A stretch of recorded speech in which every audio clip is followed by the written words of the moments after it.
What's up, YouTube? Team Agent Julian here. Today I'm gonna bring you a Kajito deck list. Just in case so you guys don't know what Kajito is, it's basically a game like Magic the Gathering, but if you played Duel Masters back then, it's pretty much the same thing.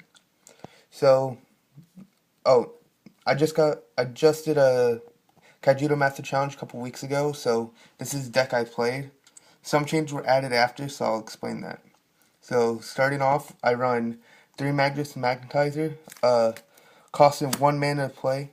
The reason I run him is because it's a simple, you get him out first turn, and then on your next turn, it's a simple target, it's a creature that can attack right away.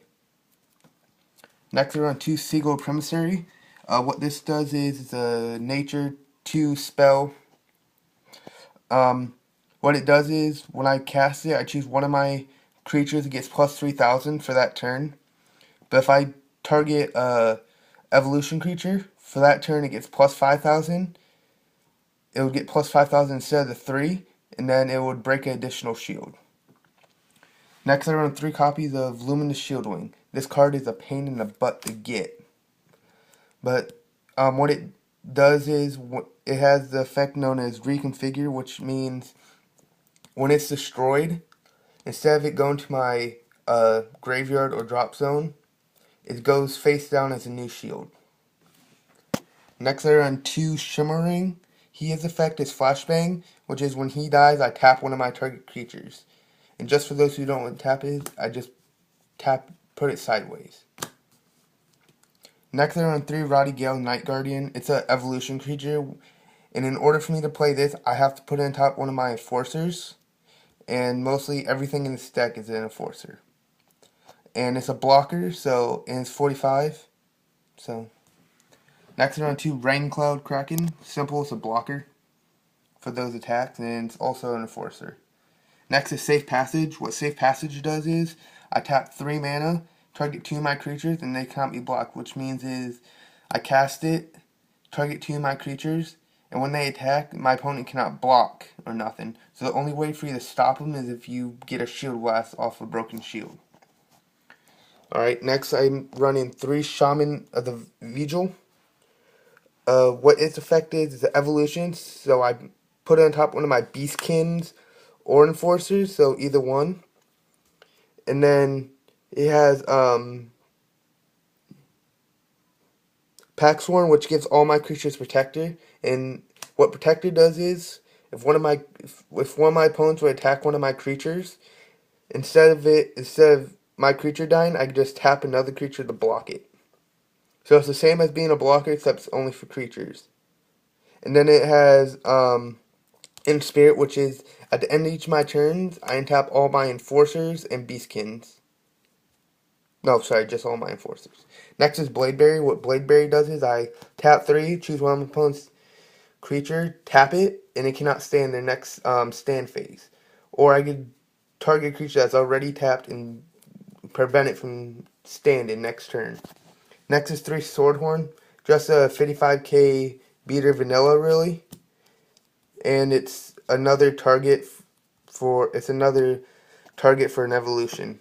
Next is 3 copies of Battle Breed Defender. This card is awesome when in the evolution deck like this, but it's a blocker and it has Evo Argument. So all my evolution creatures gain the ability where when it attacks, it gets powerful attack plus 4,000, which means when it attacks, I just add 4,000 to its power, and it breaks an additional shield. So let's say he's on board, and Shaman's on board, and Shaman's able to attack. So when he attacks, instead of him being a 5,500 when he attacks, he gets plus 4,000, which is 9,500, and he breaks 2 shields that turn. Next is going to be Battlesworn Seer, which is a evolution, and I put it on top of one of my light creatures. And then it has its ability is when it enters the battle zone, I look at top 4 for a spell and add it to my hand. So I do this, and I look for any spell like Seagull Primary, Blade Barrier, or Safe Passage or something like that, and put it into my hand. Alright, next I run 2 Black Blinder Beetle Prime.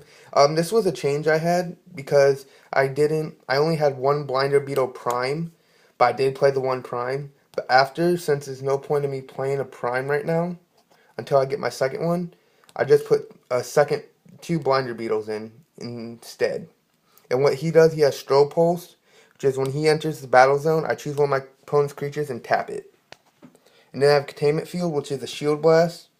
Like, one of the only Shield Blasts I have. I have one more, but what this does is, when it breaks, what a Shield Blast is, when it breaks, instead of you don't have to pay its mana cost, you can just cast it for free. But what it does is, when it breaks, I tap one of my opponent's creatures for each creature I have in the battle zone. So if I have 4 creatures in the battle zone, I can tap 4 of my opponent's creatures. And then last is Root Trap. Same thing, it's a Shield Blast, but what it does is I can cast it and put a target enemy creature from the battle zone into his mana zone. So I just choose a creature that he has and it goes into his mana zone.